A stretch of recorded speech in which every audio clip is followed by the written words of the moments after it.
영화 리뷰를 하면서 가장 걱정되는 게 바로 저작권 문제일 겁니다. 물론 대부분의 영화 리뷰들은 그냥 영화 장면을 그대로 쓰는 경우들이 많죠? 근데 그렇게 하면 저작권 문제가 생겨요. 그렇다고 영화 장면을 빼면은 재미가 없습니다. 특히나 이제 영화 리뷰를 시작하는 분들한테 이 저작권 문제가 굉장히 부담스러우실 텐데 이거를 확실하게 해결할 수 있는, 즉 영화 장면 없이 어떻게 영화 리뷰를 재밌게 만들 수 있을 것인가, 그 방법을 여러분께 소개를 해드리려고 합니다. 우선 재밌는 리뷰가 뭔지를 얘기하기 전에 재미없는 리뷰가 뭔지를 먼저 얘기를 해야겠죠. 그건 바로 그리고 이렇다, 그리고 이렇다, 즉 한 단어로 줄이면 엔덴이 반복되는 그 리뷰입니다. 제가 만들었던 옛날 리뷰를 보면은 그리고 그랬다, 그리고 그랬다의 리뷰밖에 없었던 것 같아요. 그래가지고 제가 그것들을 봤을 때도 이렇게 지루한 리뷰를 왜 만들었대 싶은 그런 생각이 있는데,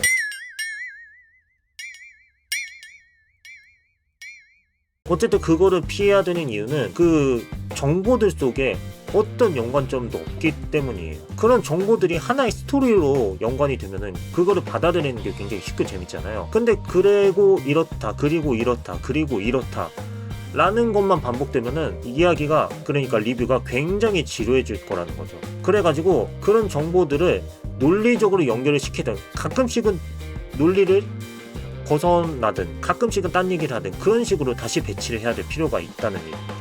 그래서 쓰이는 단어가 세 가지인데 바로 therefore, but, 그리고 meanwhile입니다. 일단 therefore는 A가 일어나면 B가 일어난다. 즉 배가 고프면 근처 식당에 간다. 이런 식으로 어떤 행동의 원인하고 결과를 보여주는 식으로 나타내는 거죠.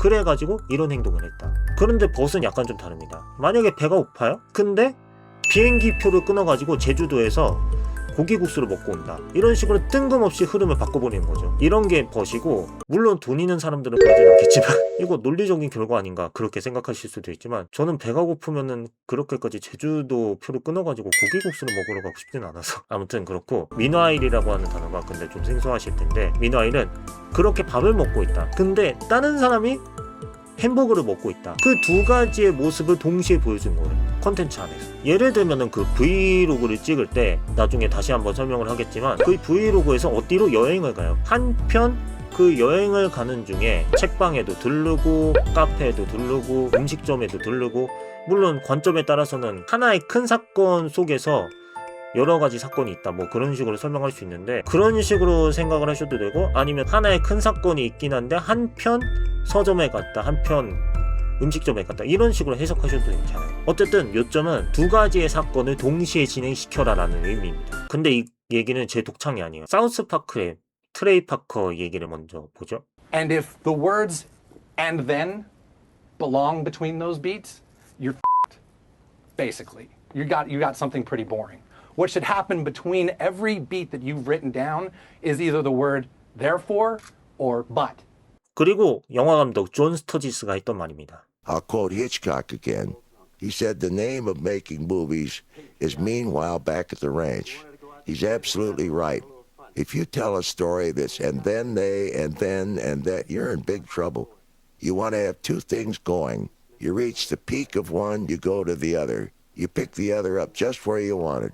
When it loses interest, drop it. Meanwhile back at the ranch. 사실은 영화에서뿐만 아니라 유튜브에도 그대로 적용이 됩니다. 아까 브이로그를 얘기를 했던 이유가 바로 브이로그에도 그게 적용이 돼서 그런 건데, 아이브 가을님이 유튜브를 최근에 시작을 하셨다고 하더라고요. 그래가지고 서촌 브이로그를 찍은 영상을 제가 우연히 보게 됐는데, 진짜 이런 공식에서 벗어나지 않는구나를 느끼더라고요. 도입부 자체가 굉장히 좋기도 하고요. 이 도입부에 대해서는 제가 나중에 설명을 드리긴 할 건데, 아무튼 그 도입부에 서촌으로 간다, 아이브 가을이 나온다, 분위기는 굉장히 따뜻하다, 그리고 봄이다, 좀 힐링을 위해서, 그리고 여러 군데를 거친다, 그런 도입부가 좋다고 생각한 이유가 육하 원칙을 통해서 정말 이 영상의 목적이 뭔지를 제대로 설명해주고 있기 때문이에요. 아무튼 그리고 서촌을 걷는 중에 음식점에도 들르고 전시회도 들르고 그리고 푸카페에 가요. 이런 이야기들이 좀 지루한데 싶으면은 갑자기 다른 얘기로 전환이 되는 거죠.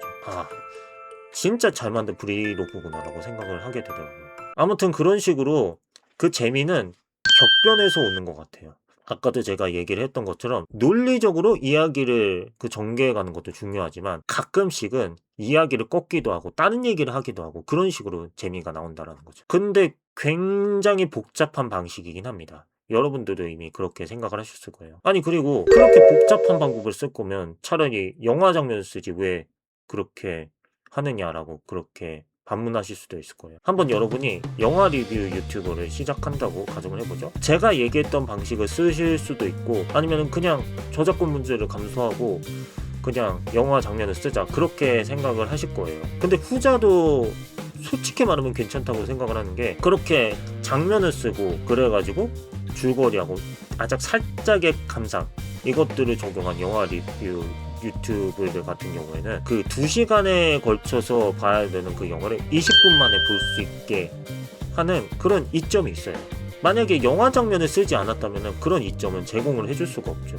제가 그 줄거리만 있는 영화 리뷰를 시도하는 이유가 아까도 얘기했던 그리고 이렇다라는 그 정보만 나오기 때문인데 즉 줄거리만 나오기 때문인데 그럼에도 불구하고 사람들이 그 장면만 있는 영화 리뷰를 좋아하는 이유는 역시나 영화를 보는 게 시간을 절약해주기 때문이겠죠. 그리고만 나오는 문제보다 시간을 절약하는 데서 오는 이득이 더 크니까 그런 걸 보는 거겠죠. 그래가지고 제 이야기가 설득력이 없게 느껴지실 거예요. 근데 다시 한번 저작권 문제로 돌아가 봅시다. 이런 전략을 쓸 수밖에 없는 이런 리뷰를 꼭 써야 되는 근본적인 이유가 바로 저작권 문제입니다. 한번 생각을 해보죠. 여러분들이 영화 파일을 어디서 구하실지는 저도 잘 모르겠어요. 어쨌든 그렇긴 한데 100% 저작권 문제가 해결된 자료를 찾는 것도 쉽지가 않은 겁니다. 제가 예전엔가는 고전 영화만 리뷰하면 안 되냐라고 그렇게 생각을 했는데 문제는 그 고전 영화를 리뷰를 할 때도 예를 들면 2000년에 다시 배포한 고전 영화를 리뷰한다 라고 했을 때 그 배포사가 저작권 문제를 제기하는 경우들이 있어요. 그래가지고 너무 복잡하더라고요. 그래가지고 고전 영화라도 못 쓰겠구나라는 그런 생각이 있었던 거죠. 아무리 화이트리스트가 있다고 한들 아니면은 유튜브 안에서 영화 리뷰 저작권 검색을 하면은 나오는 수많은 꼼수들이 있다고 한들 저작권 문제를 100% 해결하는 것은 불가능한 겁니다. 거기다가 영화 제작사들 입장에서 생각해보면 자신의 영화를 홍보하는 가장 강력한 수단 중에 하나가 유튜브일 거란 말이에요. 근데 대형 유튜버를 섭외를 해야겠죠. 저희 같은 조그만 유튜버를 섭외하는 게 아니라. 어쨌든 그래서 영화 장면을 확보할 수가 없으면 그래가지고 시청자들한테 시간 절약이라고 하는 그 이득을 제공을 해줄 수가 없으면 이렇게라도 재미있는 흐름을 만들어내가지고 리뷰의 재미를 정말로 높게 끌어올리는 것. 그런 것들이 저희가 할 수 있는 가장 최선의 일이 될 겁니다. 논리적인 결과로 혹은 가끔씩 흐름을 꺾으면서 이렇게 해가지고 어떻게든 시청자들을 잡는 그 재미를 여러분들이 제공을 해야 될 겁니다. 여러분들이 이미 즐겨봤던 것들을 한번 생각을 해보세요. 무한도전하고 1박 2일 그런 벗이라든가 데어포라든가 민화일을 진짜 잘 사용한 그 공식에서 정말로 벗어나지 않는데 엄청 재밌는 그런 작품들이잖아요. 좀 그런 작품들을 분석을 하는 그 콘텐츠도 지금 생각 중인데 이건 제가 생각하는 결론이긴 한데 무한도전하고 1박 2일은 똑같이 재밌는데 재미를 만들어내는 패턴이 만들기 바랍니다. 흥미가 혹시라도 느껴지신다면 그 콘텐츠를 기대해 주시고 아무튼 제가 영화 유튜브를 시작한 지가 벌써 8년 됐고 진짜 수많은 그 영상들을 올리고 없애고 하면서 이거를 왜 이제 알았을까라는 그런 후회가 있긴 있어요. 물론 여러분들에게도 혹시라도 여기까지 영상을 보셨다면 그런 느낌이 드실 텐데 괜찮습니다. 저도 8년에 걸쳐서 겨우 알아낸 거라서 여러분들은 이거 보시고서 이제 시행착오를 안 하셨으면 좋겠어요. 내가 재미있는 영상을 영화 장면 없이도 제공할 수 있구나라는 그런 기쁨을 가지고 가셨으면 좋겠습니다. 어쨌든 그 Therefore But 민화일은 단순히 저작권을 해결하는 단어가 아니에요. 오히려 여러분들의 컨텐츠를 더욱더 재밌게 만드는 키가 될 겁니다. 한번 여러분들이 원래부터 재밌어 했었던 컨텐츠들을 보시면서 진짜로 이게 적용이 되나라고 한번 검증을 해보셨으면 좋겠어요. 만약에 굳이 그렇게 싫으시다면은 한번 제 컨텐츠를 통해서도 검증하셔도 상관없고요. 아까도 얘기 드렸던 버트하고 데어포라고 민화일을 좀 많이 적용시키려고 노력했던 그런 영상이니까 혹시라도 그것을 통해서 뭔가 깨달음을 얻으셨다면 여기 그 밑에 댓글을 통해서 남겨주시면은 정말로 너무나도 기쁠 것 같아요. 아무튼 오늘 영상은 여기까지고 혹시라도 재밌게 보셨다면 좋아요고 구독을 남겨주셨으면 감사하겠습니다. 네, 지금까지 지네마였습니다.